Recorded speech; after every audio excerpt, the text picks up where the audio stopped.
The hardest part is not always waiting. Sometimes the hardest part is waiting with no proof. No announcement.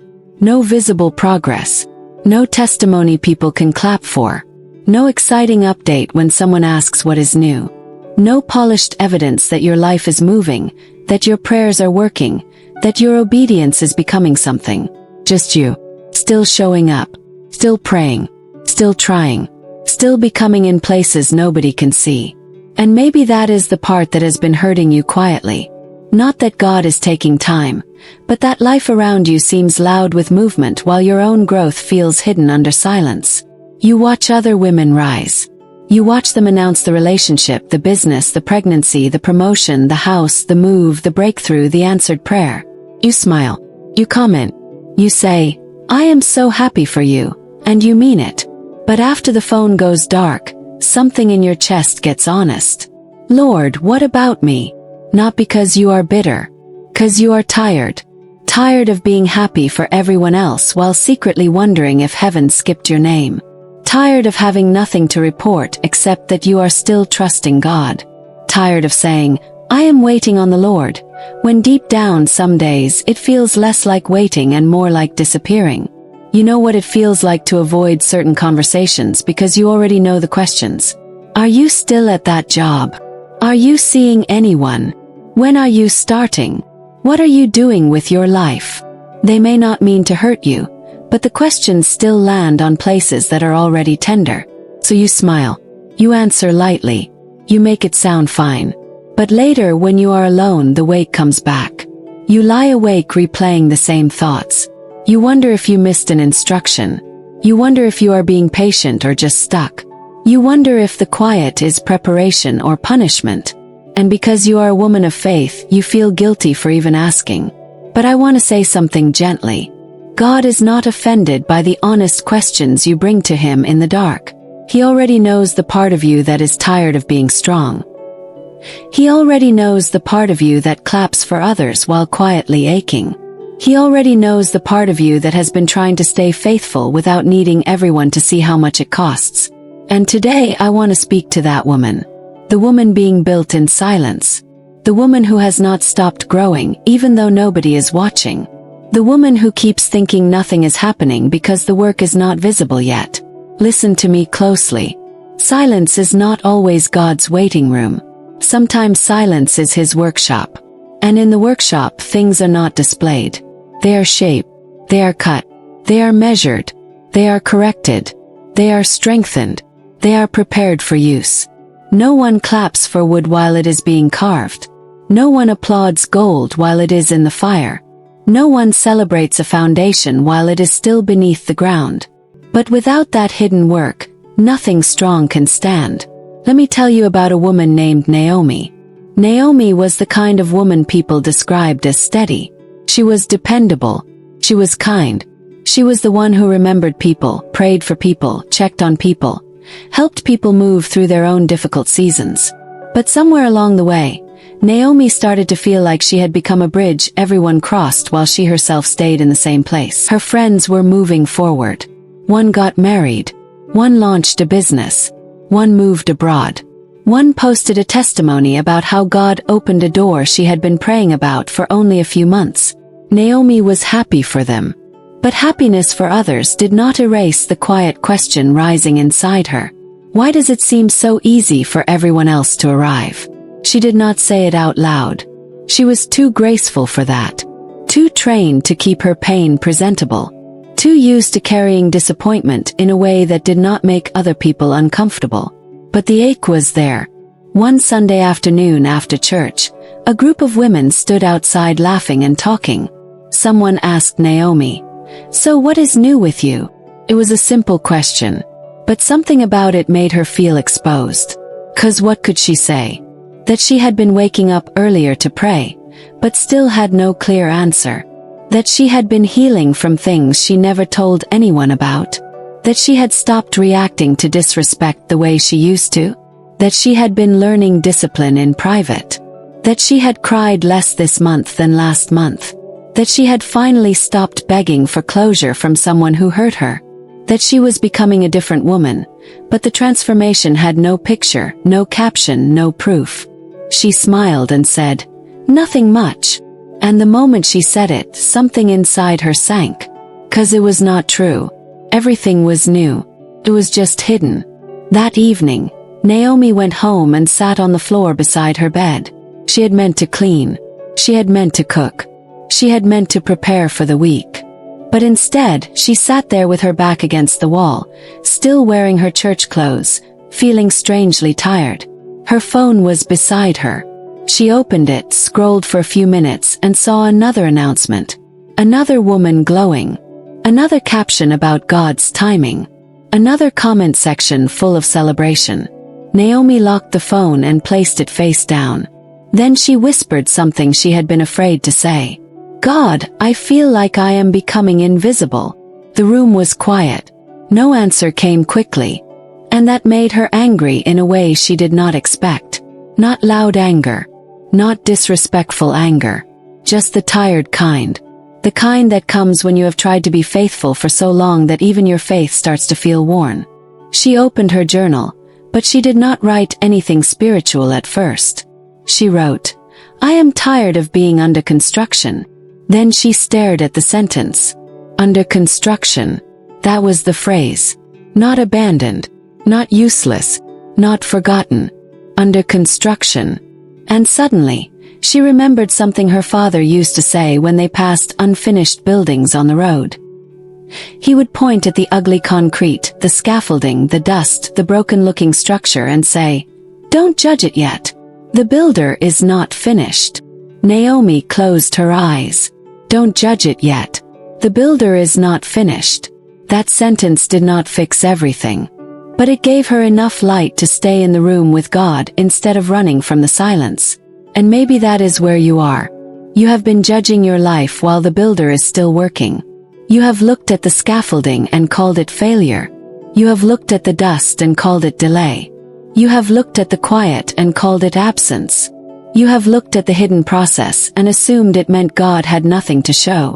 But what if the reason your life does not look finished is because God is not doing shallow work in you? What if He is building something that needs depth? This is where many women misunderstand the hidden season. They think silence means nothing is moving. But some of God's most important work makes no noise. Roots grow silently. Wounds heal quietly. Character forms slowly. Wisdom settles deeply. Discernment sharpens privately. Self-control is built in moments nobody records. And because nobody sees it, you are tempted to call it nothing. But heaven does not call it nothing. Heaven calls it preparation. Think about David. Before David ever stood in front of Goliath, he stood in fields nobody honored. Before he became the man people sang about, he was the son people forgot to call into the room. When Samuel came to Jesse's house to anoint the next king, David was not even invited to stand with his brothers. Can you imagine that? A prophet came to his family's house. A divine conversation was happening about the future. Oil was ready. Destiny was in the room. And David was outside. David knew what it felt like to be absent from the room where decisions were being made about his own future. But being overlooked by people did not mean he was overlooked by God. The field was not a punishment. The field was a workshop. That is where David learned courage. That is where he learned worship. That is where he learned to fight lions and bears when nobody was clapping. That is where he learned to trust God without an audience. That is where his hands were trained before his name was known. So when Goliath came, David did not become brave suddenly. Public pressure revealed private preparation. That is what you need to understand. The public moment does not create the woman. It reveals the woman God has already built in secret. And maybe God has kept you in a hidden place because He is building things in you that attention would have interrupted. Naomi did not understand that at first. For a while, she fought the hidden place. She tried to rush it. She tried to make her life look more impressive. She started projects and almost announced them before they had roots. She shared dreams with people who did not know how to hold them. She looked for validation in reactions, and when people did not respond the way she hoped, she felt embarrassed for believing in herself at all. One night, she typed a long post about a new thing she wanted to start. She added a photo. She wrote the caption. She read it 3 times. Then she deleted it. Not because the dream was wrong. Because she realized she was about to expose a seed just to feel less hidden. That moment humbled her. Some things are not ready to be announced. Not because they are not real, but because they are still tender. A wise woman learns that not every seed needs an audience. Some seeds need soil. So Naomi stopped trying to prove that something was happening. She stopped digging up her own growth just to show people roots. She stopped sharing everything too early.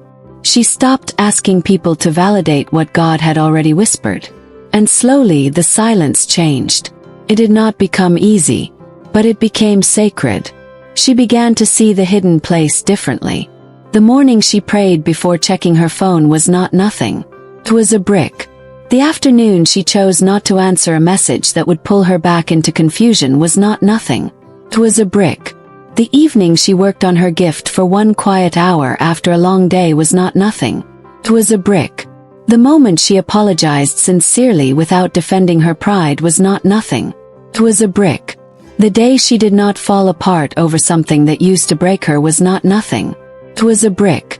And brick by brick, God was building a woman with weight, not noise. There is a difference. Noise gets attention. Weight carries authority. Noise can make people look. Weight makes people listen. Noise can open a room. Weight can hold the room with peace. And God is not just trying to make you visible. He is making you weighty, stable, rooted, able to carry purpose without being consumed by attention. Zechariah 4 verse 10 says, "Do not despise these small beginnings, for the Lord rejoices to see the work begin." God rejoices over beginnings people overlook. People may not clap for your first quiet step, but God sees it. People may not know you resisted the old pattern, but God sees it. People may not know you prayed through tears, studied in secret, kept showing up, chose discipline, held your tongue, forgave without returning, healed without announcing it. But God sees. And if God sees, it matters. That became Naomi's anchor. She started writing down hidden victories. Not for social media. Not for anyone else. For herself. For remembrance. I did not react today. I prayed before I panicked. I worked on the gift for 1 hour. I said no without over-explaining. I did not compare my process today. I trusted God with the part one wanted to control. First, those sentences felt too small to matter. But over time they became evidence. Evidence that God was working. Evidence that she was changing. Evidence that even though nothing loud was happening, something holy was being built. And I want to ask you something. What if you have more evidence than you think? Not evidence in your bank account yet. Not evidence in a ring yet. Not evidence in a platform yet. Not evidence in a public testimony yet. But evidence in your inner life. You do not respond the way you used to. You do not chase the way you used to. You do not beg to be understood by people committed to misunderstanding you. You are learning to pray before making decisions. You are learning to be quiet without being passive. You are learning to be soft without being easily used. You are learning to be alone without calling it rejection. You are learning to build without needing applause. Do not call that nothing. That is not nothing. That is God. Matthew 6 verse 6 says, "When you pray, go into your room, close the door and pray to your Father, who is unseen." There is a kind of woman God forms behind closed doors. Not because she is less important, but because her foundation must be built in the place where performance cannot help her. Behind the closed door, nobody praises your prayer voice. Nobody sees how long you stayed. Nobody knows what you surrendered. Nobody knows how many times you started again. Nobody knows the exact cost of your obedience. But your Father sees. That is enough. And one of the greatest signs of maturity is when God sees, becomes enough to keep you faithful. Not because you no longer desire visible fruit. You are human. Of course you want the fruit. Of course you want the answer. Of course you want your life to move in ways people can see. But you stop needing people to witness every stage before you believe the work is real. That is freedom. Naomi began to walk in that freedom. She still had quiet days. She still had moments when comparison tried to pull her back. She still felt the sting when someone asked a careless question. She still wanted God to move. But she was no longer begging the silence to end before she honored what it was producing. She became more careful with her words, more disciplined with her time, more honest with God, more selective with access, more faithful with small beginnings, more peaceful when misunderstood. And one day, months later, a friend said to her, "You seem different." Naomi smiled because she knew something that friend did not know. Different had been happening for a long time. Different was built in quiet mornings. Different was built in deleted captions. Different was built in prayers nobody heard. Different was built in tears she did not turn into bitterness. Different was built in the workshop. That is what silence had done. It had not buried her. It had built her. And that is what God is doing in you. So let me speak to you directly now. You may feel hidden, but you are not forgotten. You may feel delayed, but you are not discarded. You may feel quiet, but you are not empty. You may feel unseen by people, but you are deeply seen by God. The lack of applause does not mean the lack of progress. The lack of announcement does not mean the lack of movement. The lack of visible fruit does not mean the absence of roots. God is not wasting your hidden season. He is using it to build what public seasons cannot produce. He is building patience where you used to panic. He is building discernment where you used to ignore red flags. He is building discipline where you used to depend on motivation. He is building wisdom where you used to move from emotion. He is building quiet confidence where you used to beg for validation. He is building a woman who will not collapse under the weight of what she prayed for. That is why you cannot rush this. You cannot rush depth. You cannot microwave character. You cannot force roots. You cannot demand fruit from a seed God is still protecting in the soil. Galatians 6 verse 9 says, "Let us not grow weary in doing good, for at the proper time we will reap a harvest if we do not give up." The proper time.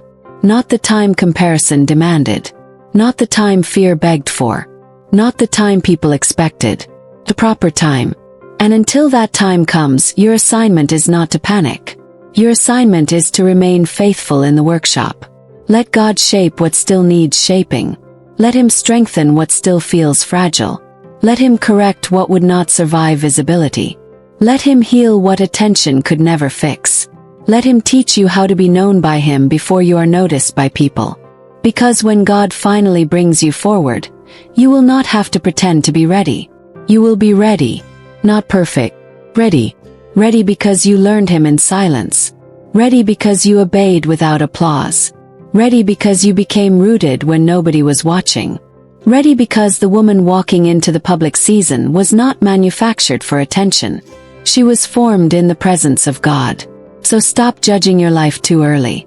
The builder is not finished. Stop calling the scaffolding failure. The builder is not finished. Stop comparing your workshop to another woman's showroom. The builder is not finished. Stop despising the quiet place where God keeps meeting you. The builder is not finished. And when He is finished with this part of the work, people will not just see what changed around you, they will feel what changed within you. Because a woman built in silence carries something noise can never create. She carries depth. She carries peace. She carries discernment. She carries weight. She carries God's fingerprints in places applause could never reach. So stay faithful. Stay soft. Stay teachable. Stay in prayer. Stay with the small beginning. Stay with the quiet obedience. Stay with the process that does not yet look impressive. You are not wasting time. You are being built. You are not invisible. You are being prepared. You are not behind. You are in the workshop of God. And one day, what He built in silence will speak louder than anything you could have announced too soon. Before you go, write this in the comments. God is building me in silence. Not because it sounds beautiful, 'cause it is true. And if this message found the hidden part of you today, subscribe and stay close. This is a space for the woman God is forming quietly, deeply, and with purpose. The builder is not finished, and what he is making in you will be worth the silence it took to shape it.